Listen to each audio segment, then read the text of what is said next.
ಇಂದೇ ಡೌನ್ಲೋಡ್ ಮಾಡಿ ಮತ್ತು ನಿಮ್ಮ ನೆಚ್ಚಿನ ಶೋಗಳನ್ನು ಆನಂದಿಸಿ.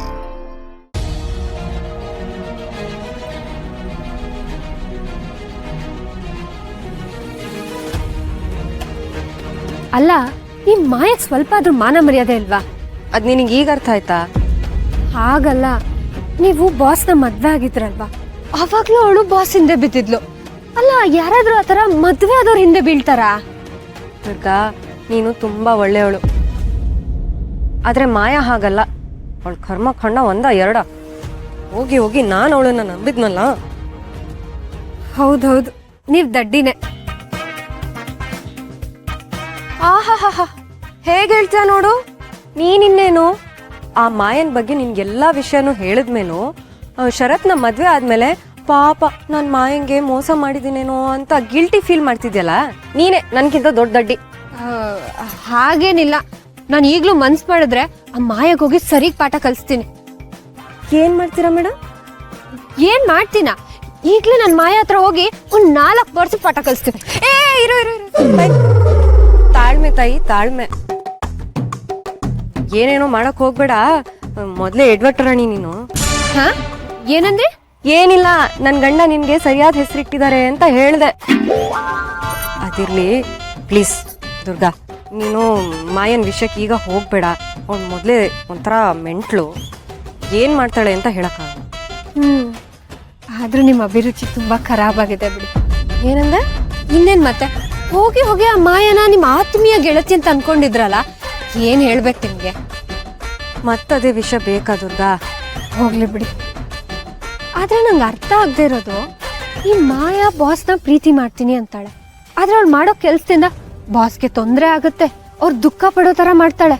ಈಗ ನಮ್ಮನ್ನ ತುಂಬಾ ಪ್ರೀತಿ ಮಾಡೋರು ಅಥವಾ ನಾವು ತುಂಬಾ ಪ್ರೀತಿ ಮಾಡೋರ್ಗೆ ದುಃಖ ನೋವು ಕೊಟ್ಟು ಅವ್ರನ್ನ ಪಡ್ಕೊಳ್ಳೋದಕ್ ನೋಡೋದು ಒಂಥರ ಹುಚ್ಚು ಅಂತ ಅನ್ಸಲ್ವಾ? ಸತ್ಯ, ನಿನಗೆ ಈಗಾದ್ರೂ ಅರ್ಥ ಆಯ್ತಲ್ಲ.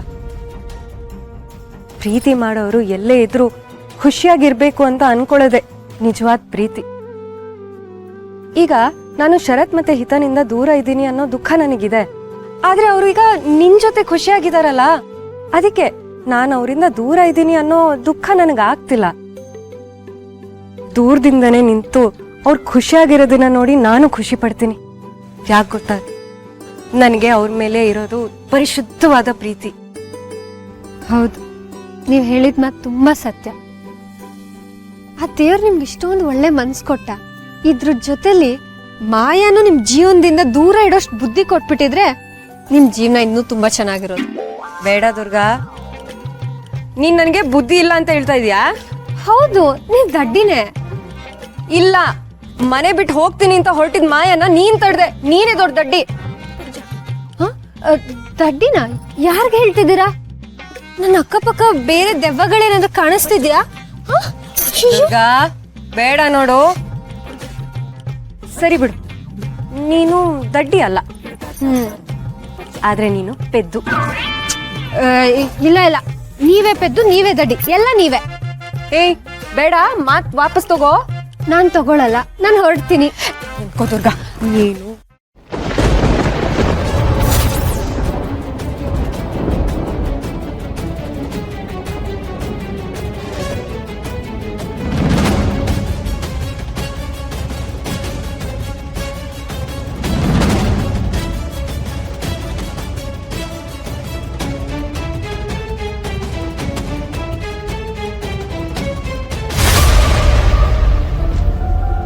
ಇಬ್ಬರ ಕತ್ತಲು ಅರ್ಧ ಸೂರ್ಯ ಹಚ್ಚೆ.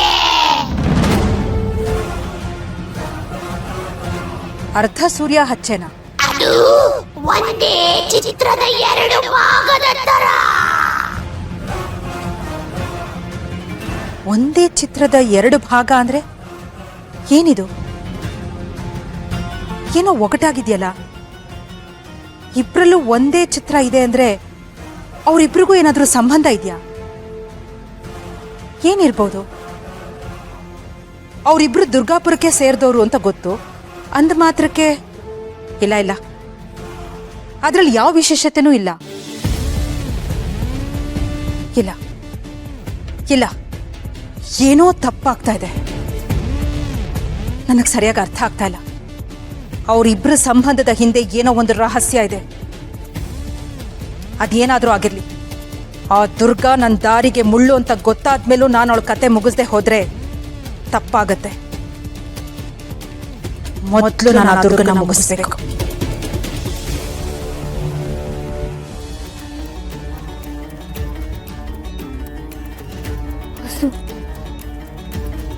ರೆಡಿನಾ?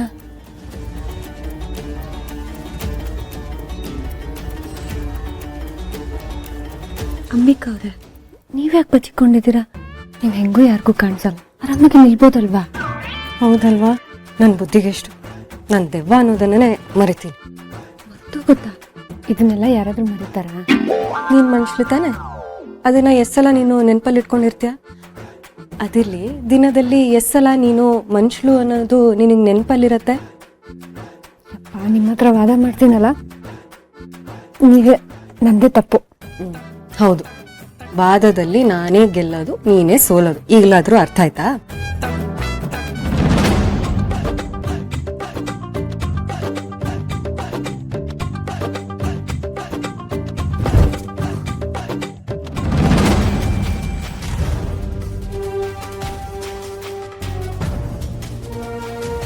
ಕುಬೇರಾಯ, ಕುಬೇರಾಯ, ಕುಬೇರಾಯ, ಕುಬೇರಾಯ, ಕುಬೇರಾಯ, ಏಳು ಕುಬೇರಾಯ,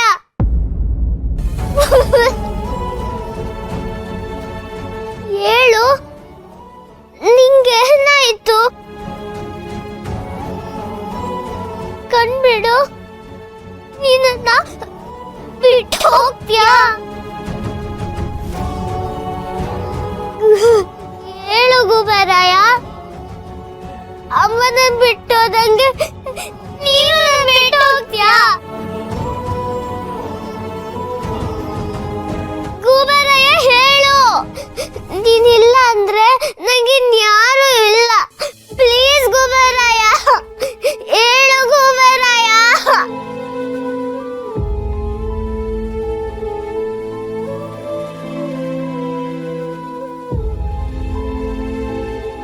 ಪ್ಲೀಸ್ ಹೇಳು ಗುಬರಾಯ, ಪ್ಲೀಸ್ ಹೇಳು ಗುಬರಾಯ, ಪ್ಲೀಸ್ ಹೇಳು ಗುಬರಾಯ, ಗುಬರಾಯ,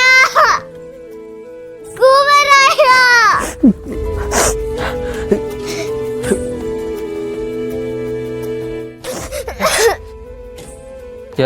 ಯಾಕೋ ಹುಷಾರಿಲ್ಲ ಅನ್ಸುತ್ತೆ, ಅದಕ್ಕೆ ತುಂಬ ತಲೆ ಸಿಡಿತಾ ಇದೆ, ಅದಕ್ಕೆ ಪ್ರಜ್ಞೆ ತಪ್ಪಿದ್ದೆ ಅನ್ಸುತ್ತೆ.